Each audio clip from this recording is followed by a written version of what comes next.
Nobody prepares you for the moment you realize your wife is rooting for the cancer. Not the doctors. Not the pamphlets they hand you at the oncology center, with their careful, optimistic language. Not the counselors who talk about leaning on your support system, as though your support system hasn't already packed up emotionally and started building a life without you. I was 48 years old, sitting in a treatment center in Houston, Texas, fighting the hardest battle of my life. And the person who was supposed to be in my corner had already left. She just hadn't told me yet. Before we go deeper into the story, let me know where you're watching from in the comments. And if you're new here, welcome to Dad's Raw Revenge. Claire and I had been married for 13 years. I loved Claire the way good men love, without conditions, without keeping score, without ever once making her feel like she had to earn it. I was her husband in the truest sense of that word. I showed up every day, in every way that mattered. I built my entire life around making sure Claire Anderson felt chosen. Every single day. I thought that meant something to her. Turns out it just meant she had more time to make other plans. Looking back now, and I have had a lot of time to look back, I can see the cracks that were always there. Claire loved the life I built more than she loved me. She loved the vacations and the car, and the way people looked at her when she walked into a room on my arm. She loved what Joe Anderson provided. Joe Anderson himself was, I suspect, always optional. What a fool I was. The diagnosis came on a Tuesday morning in February. Non-Hodgkin's lymphoma. My oncologist, Dr. Williams, a calm, precise man who had clearly delivered this sentence 1,000 times and still somehow made it feel personal, walked me through everything with the quiet efficiency of someone building a house in a hurricane. Chemotherapy. 6 cycles. I sat in that chair and I didn't hear half of what he said, because all I could think about was Claire. I drove home, walked into her kitchen where she was making dinner, and I told her. Claire cried. Real tears. She held me right there at the kitchen counter in Katy, Texas, and she said, "We're going to fight this together, Joe. I'm not going anywhere." I believed her. That's almost funny to me now. We had a daughter, Amelia, 7 years old, with my eyes and Claire's smile. She was the best thing we had ever done together. The one thing in our marriage that was completely, undeniably real. 3 weeks into my diagnosis, Claire sat me down and told me she was sending Amelia to stay with her mother. She said it made sense. Said the treatment would be hard, and a 7-year-old didn't need to see that. Said it was the practical thing to do. I agreed. I thought she was protecting our daughter. She was clearing the house. Exactly 16 days after my diagnosis, Trevor showed up in our lives. He was a man Claire had met at some charity gala 5 months before the cancer. A contact saved quietly in her phone. A door she had left cracked open and apparently decided, now that I was conveniently preoccupied with trying not to die, to walk straight through. His name was Trevor. His last name is not worth remembering. He was the guy Claire apparently found compelling enough to detonate 13 years of marriage for. The changes in Claire came the way all the worst things come, slowly and then all at once. First it was the hospital visits. My treatment sessions ran every 3 weeks down at MD Anderson Cancer Center, and in the beginning Claire came. Then she came late. Then she didn't come and texted instead. Stuck at a meeting, babe. You got this. Then she stopped texting altogether. Then came the phone.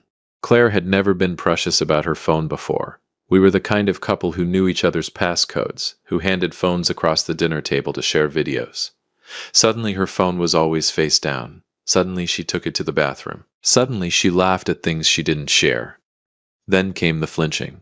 I reached for her hand one evening on the couch, and she pulled back, just slightly, just a fraction, the way you pull back from something you no longer want to touch. I noticed every single thing. I was sick. I was not blind. But I want you to understand what chemotherapy does to a person. It is not tiredness. It is something deeper and stranger, a heaviness that lives in your bones and makes even thinking feel like labor. I didn't have the energy to open that conversation, so I filed it away. I told myself I was paranoid. I told myself the treatment was making me dark. I was not paranoid. Dr. Williams noticed before I said a single word about it. Somewhere around my 3rd session, he started asking different questions. How was my support system at home? Was I eating? Was someone driving me to these appointments? The questions sounded clinical, but his eyes were doing something else entirely. He had watched that space beside me, session after session, stay empty while other patients had their people next to them. spouses, siblings, friends. Somebody. Joe Anderson had nobody. He never said anything directly. That wasn't his place, but I saw him see it. And that, somehow, was its own quiet kind of shame. Meanwhile, Claire had begun performing widowhood. Not privately, publicly. She told people at our neighbor's dinner party that she was essentially doing this alone. She accepted sympathy with the practiced grace of someone who had rehearsed it in the mirror. She started referring to her schedule, her plans, her future. Always singular, always hers, never ours. She had started erasing me. And I was still sleeping in our bed. It was a Thursday afternoon in March, when I found out exactly how far gone she already was. They sent me home early from a session. I had gotten used to doing everything myself. There was never anyone else. So I called an Uber. The ride was quiet, too quiet for my liking, and I barely noticed the passing streets until we pulled into the driveway of my house in Katy, Texas, at 2:30 in the afternoon. I heard her before I even got the door open. Claire was in the kitchen, on the phone, and she was laughing, not a polite laugh, not a social laugh, but a real, loose, unguarded laugh, the kind I hadn't heard from her in months, the kind she used to laugh with me. I stood in the hallway of my own house with my jacket still on and my hospital bracelet still on my wrist, and I listened. Girl, I've basically been a widow for months already. Laughter. Fingers crossed it wraps up soon. More laughter. Trevor and I are looking at moving in together. I just need a little more time. She wasn't whispering. She had stopped caring enough to whisper. I stood there, a man with chemotherapy still moving through his blood. A man who had spent that morning being poked with needles. A man who had turned on the heated blanket for this woman for 13 years. And I listened to my wife say those words. Fingers crossed it wraps up soon. About her husband. With cancer. I did not walk into that kitchen. I did not call her name. I turned around. I went upstairs. I sat down on the bathroom floor with my back against the tub, and I stayed there for a long time. Not crying. Just breathing. Just letting the thing I had been refusing to know become something I now absolutely, completely, undeniably knew. My wife was not waiting to see if I survived. She was waiting for me to hurry up and not.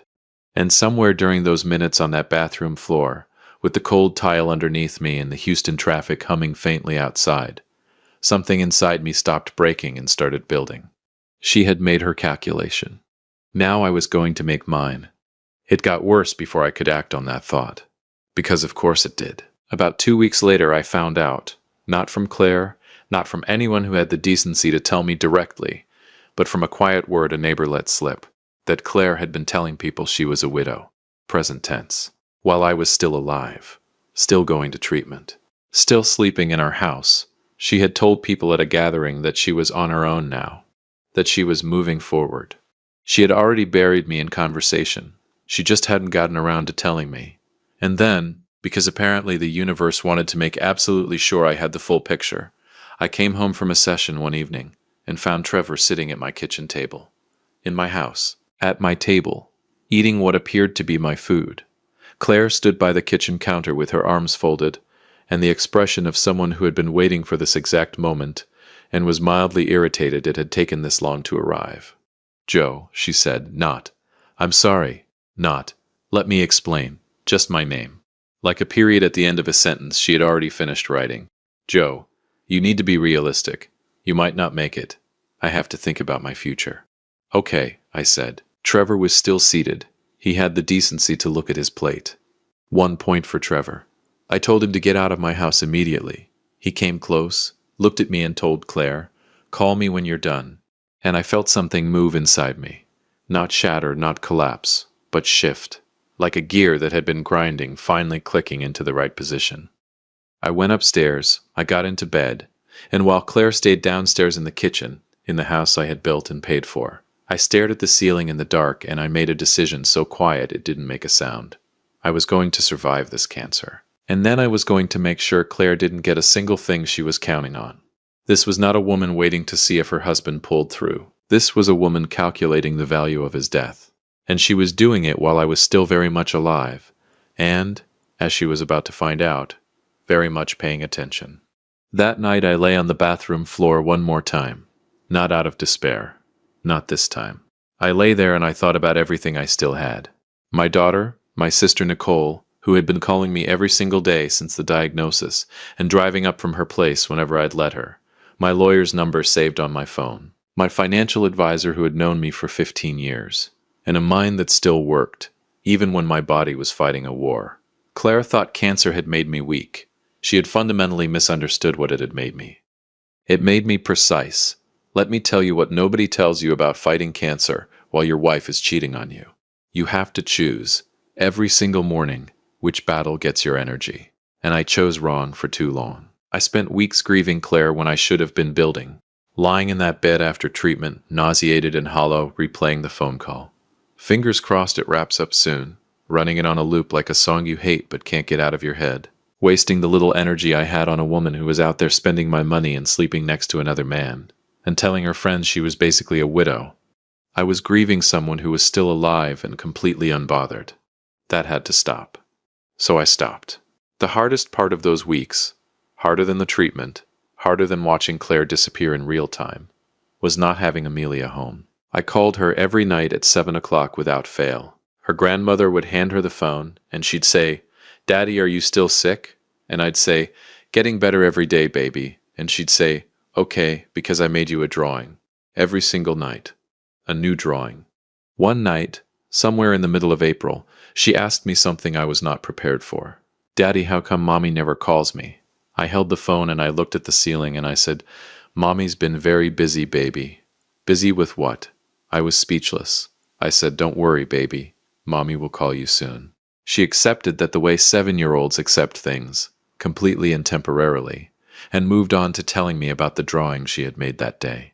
Days later, Nicole showed up at my place with 3 bags of groceries, a look on her face that could strip paint, and absolutely zero tolerance for nonsense. My little sister, 39 years old, the kind of woman who will hug you until you cry and then hand you a lawyer's business card before you've finished wiping your face. She walked into my kitchen, looked around, and she turned to me with a very specific expression. "Joe, where is she?" "Out." She nodded slowly, set the groceries down, started putting things away. And when she finally turned back around, her eyes were wet, but her jaw was set, and she said, "Okay, here's what's going to happen. I'm driving you to every session from now on. Every single one. And you are going to eat something today even if I have to sit here and watch every bite. And then," she paused, "you're going to tell me what you need, and we are going to get it done. All of it. You hear me?" I nodded. "I saw something," I said to Nicole. I hadn't planned to say it. It just came out. Nicole turned around slowly. "What did you see?" Her phone. She left it on the counter face up. WhatsApp messages with Trevor. And she told him the life insurance payout would be massive, that she doubted I'd beat it anyway, that they just needed to be patient. The silence that followed was the loudest thing I've ever heard. Nicole put both hands flat on the counter, breathed. "She said that while you're still." "Yes." She turned around and faced the window above the sink for a long moment. When she turned back, her voice was completely different. Quieter. Slower. The way a person sounds when they are choosing every single word carefully because the alternative is saying something they can't take back. "Joe," she said, "you need to call your lawyer, not next week, this week." "I already have an appointment," I said. And for the first time in months, my sister smiled. If you've been following for a while, take a second to hit that like button, drop your thoughts in the comments, and make sure you're subscribed. Let me be honest about what those treatment weeks actually looked like, because I want you to feel it. Not just hear it. The drive to MD Anderson took 40 minutes from Katy on a good traffic day, which in Houston means it took anywhere between 40 minutes and the rest of your natural life. Nicole drove. Every time. She'd pick me up at 7:30 in the morning. She paid attention to what I needed. The sessions themselves lasted hours. I was always alone. No one was waiting for me, except now Nicole was around. And I cannot tell you, I genuinely cannot find the words, what it meant to look over and see someone there. Just someone there. It sounds small. It was enormous. It was during one of those sessions that Dr. Williams asked Nicole to step into the corridor with him for a moment. I watched them through the glass. I couldn't hear anything. I saw Dr. Williams speak. I saw Nicole nod. I saw her face do something complicated and then go still. They were out there maybe 4 minutes, and then Nicole came back in and sat down and picked up her coffee cup and stared at it. What did he say? I asked. She took a breath. He said, she stopped, started again. He said, you're one of the strongest people he's ever had in that chair, just as a person. He said he's watched that chair next to you sit empty session after session, and he wanted me to know, her voice caught, he wanted me to know that he sees it. What you've been carrying in here alone. I looked at the wall, I nodded once, and we sat there together in that room, and neither of us said another word for a long time. That is the moment right there, when I understood that what Claire had done was not just a betrayal of me. It was a betrayal of the version of us that other people could see clearly, even when I was too close to it to name it. Dr. Williams had watched. He had kept his professional silence, but he had watched. The empty chair had told him everything. While Nicole drove me to MD Anderson during the weekdays, I called my lawyer on Saturday mornings. His name was Mike Dawson. 30 years in family law, the kind of attorney who listens to everything you say and writes down only the things that matter, and then at the end looks at you over his glasses and says exactly what needs to happen next. I told Mike everything. He listened. He wrote. And we got to work. Claire had no idea. She was too busy making plans to notice I was making mine. She had grown almost breathtakingly careless by this point, emboldened by my silence, convinced that I was too broken to fight back. She stopped hiding Trevor entirely. She brought him around openly. One evening she walked past me in the hallway and said, almost as an aside, I deserve to be happy too, Joe. I looked at her. Okay, I said. She took that as acceptance. She had no idea it was a receipt. She was so certain I still loved her enough to do nothing. That certainty was the most expensive mistake she ever made. The scan results were finally out. The critical one. The one that would tell us whether the treatment was working. Whether all of those mornings dragging myself out of bed had actually done anything. Claire was not there. She was away for the weekend with Trevor. She had told me Thursday evening, casually, so I went alone. I sat across from Dr. Williams in his office, and he slid the results across the desk, and he told me in that calm, precise way of his that the treatment was retreating, that we were not out of the woods, but we were moving through them, in the right direction. He said more after that, I know he did. I nodded in the right places, but inside I had gone completely still. I was going to survive. I drove back to Katie alone, parked in the driveway, sat in the car for a full hour, and just sat. Let it move through me. The relief, the grief, the anger, and somewhere underneath all of it, something that felt almost like gratitude. Not for what I'd been through, for what had become clear. I was going to make it, and when I did, I was going to make it without Claire. Not to win something, but because I had spent 13 years loving a woman who had looked at my situation and done the math on everything I owned. And I deserved better than that. Every man who has ever loved someone the way I loved her deserves better than that. Nicole called while I was still sitting in the driveway. I picked up on the first ring. Well? She said. It's working, I told her. The sound she made on the other end of that phone, I will carry that sound with me for the rest of my life. That night I lay in bed in the house. Claire was already mentally redecorating, and I stared at the ceiling and I felt something settle inside me. Not peace. Not yet. But something close to it. The quiet, solid feeling of a decision that has been made and will not be unmade. I was going to survive the cancer. I had already survived Claire. The paperwork was almost ready. It was almost time. Mike Dawson had the divorce papers ready. I could have had them delivered, clean, distant, professional. Mike actually recommended it. I told him I'd handle it myself. Joe, he started. Mike, I said, I want to see her face. He paused. Then, and I'll never forget this, he smiled and said, all right then, call me after. I drove back to Katie with the envelope on the passenger seat. I walked into my house one final time as Claire's husband. She was in the living room. On the phone, naturally. She looked up when I walked in with that particular expression she had developed over the last few months. The one that said my presence in my own home was a mild inconvenience. We need to talk, I said. I'm busy, Joe. Claire? Something in my voice made her lower the phone. I held out the envelope. She looked at it, took it, opened it, read it. And then Claire did something I was not fully prepared for, even though I should have been. She laughed, not nervously, not in shock. A genuine, relieved, full-throated laugh. The laugh of a woman who has been waiting for a bus that has finally arrived. Finally, she said, the actual word. Joe, honestly, I've been wanting this since the diagnosis, since the very beginning."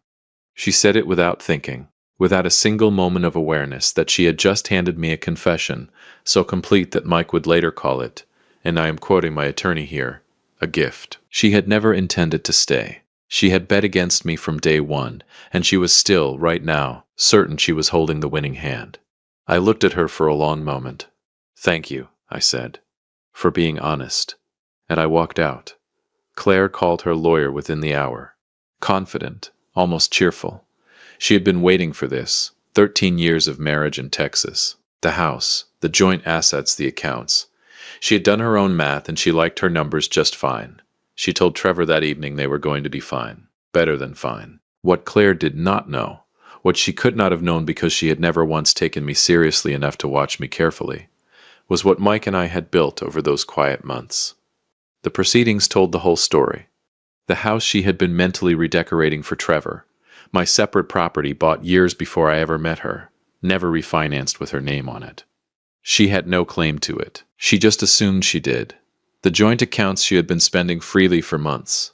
Separated, repositioned, every dollar accounted for and protected. The investments she had factored into her future, gone from her name entirely. And somewhere in those proceedings the full picture of Claire emerged. Not just the woman who had an affair, but the woman who had sat in her home while I was still in treatment fighting for my life, and typed out a WhatsApp message to another man telling him the life insurance payout would be massive, that she doubted I'd beat it anyway, that they just needed to be patient. Some things don't need to be evidence to be devastating. And then there was Amelia. Mike laid out Claire's conduct with the quiet efficiency of a man who has seen everything and is no longer surprised by any of it. The judge asked Claire what parenting plan she proposed. Claire asked for every other weekend. The judge asked why not more. Claire said she needed time to build her new life. The judge, a woman, said nothing for a long moment. Then she said, "So granted, primary custody to Mr. Anderson." Claire didn't fight it.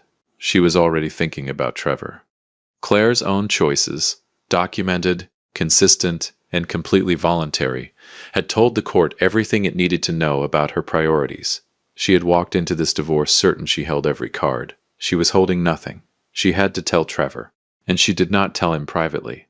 She told him at dinner, at a restaurant in Houston they apparently went to regularly, comfortable enough in their relationship to have a regular spot. And Trevor listened to Claire explain that the house was gone. The accounts were not what she had described. The future she had painted for him had been built on money that was no longer hers. Houston is a big city with a surprisingly small social orbit when you've lived there long enough. Someone at a nearby table recognized her, watched Trevor's face go through its changes, the confusion, the calculation, the cold arithmetic of a man reassessing a situation in real time. Trevor put his napkin down. "So there's nothing," he said. Not a question. "Trevor, we can still." "Claire." He said her name the same flat way I had said it in that living room. Like a period. "There's nothing." He left her sitting there, at the table, in the restaurant, in front of people who knew her name, with the bill. Word travels fast in the social circles Claire had spent 13 years carefully cultivating. The dinner parties, the neighborhood gatherings, the friendships built around the lifestyle my income had provided. The same friends who had listened to her describe herself as essentially a widow. The same women who had nodded sympathetically while she performed her grief, and talked about moving forward, and said things like, "Fingers crossed, it wraps up soon," about a man who was still very much alive, and paying attention. They heard about the restaurant. They heard about the assets. They heard about Amelia, and the sympathy that had been extended to poor Claire, the woman bravely soldiering through hardship while her sick husband clung on, quietly, efficiently, and completely evaporated. Because it turned out Claire had not been a tragic figure bravely facing an impossible situation. She had been planning a hostile takeover of a dying man's life. And the man hadn't died. The calls slowed, then stopped. The invitations disappeared. The social world Claire had curated so carefully closed its doors on her one by one, with the particular quiet efficiency of people who have decided, without announcement, that they are done. Claire had bet on my death and lost, and everyone knew it. Months later, the divorce was finalized. Mike called. 2 words. "It's done." "Thank you, Mike," I said. I hung up, and I sat in that quiet for a long time, not celebrating, not replaying Claire's face, Not running the victory lap I think some people expected. Just sitting, breathing, feeling the particular lightness of a man who has set down something extraordinarily heavy and is only now remembering what it feels like to stand up straight. Claire walked out of 13 years with what she walked in with. Nothing she had planned for. Nothing she had calculated. Nothing she had laughed about on the phone on a Thursday afternoon while her husband stood in the hallway with a hospital bracelet on his wrist. Nothing. She got Trevor. And Trevor, as it turned out, was not a long-term proposition either. He simply left. Because Trevor had not signed up to start from scratch. He had been attracted to a lifestyle, a future, a payout that was never going to come. He had looked at Claire's actual situation and done his own math. His math said, this isn't worth it. So he went. Nicole told me over the phone. I could hear in her voice that she was waiting for me to celebrate, to say something satisfying. I thought about it for a second. I said. That's it? Nicole, I stopped caring about Claire on a bathroom floor in March. Trevor leaving her is her problem. I don't have Claire problems anymore. A pause. I really love you, my sister said. I know. I hung up and went back to what I was doing. That was the whole reaction. Not because I'm a saint. I am absolutely not a saint. But because the grief was genuinely gone. I had processed Claire while I was surviving her. By the time the punishment arrived, I had already moved on to living. That, more than any legal victory, is the most satisfying thing I can tell you. She no longer had the power to make me feel anything at all. The final scan came back clean a few months later. Dr. Williams said the word remission, and I shook his hand and walked to my car and sat there for 20 minutes, just staring through the windshield at the MD Anderson parking structure. Remission. I had made it. Nicole threw dinner together that same evening. Her place. No planning. Just family appearing the way family does when the news is too big to sit with alone. Her husband, Ben, fired up the grill. The kids ran screaming through the backyard, in the particular joyful chaos of children who have no idea how much the adults around them have been through, and are simply glad everyone is there. I sat on Nicole's porch with a cold drink and I watched all of it, and I felt something I hadn't felt in so long I had almost forgotten what it was called. Peace. Real, solid, unperformed peace. Amelia came and climbed onto the chair beside me after dinner, my daughter, 7 years old. The little girl who had asked me every night for months if Daddy was still sick, and somehow never once lost faith that I was coming back to her.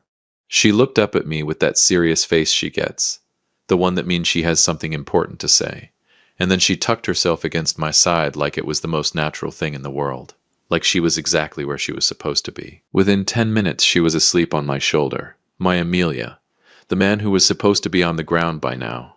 My phone buzzed on the armrest. I looked at it. Claire's name. I looked at it for exactly as long as it took me to remember. I placed the phone face down on the armrest, looked back at Amelia asleep on my shoulder, looked out at the backyard where Nicole was laughing at something Ben said and the kids were still running.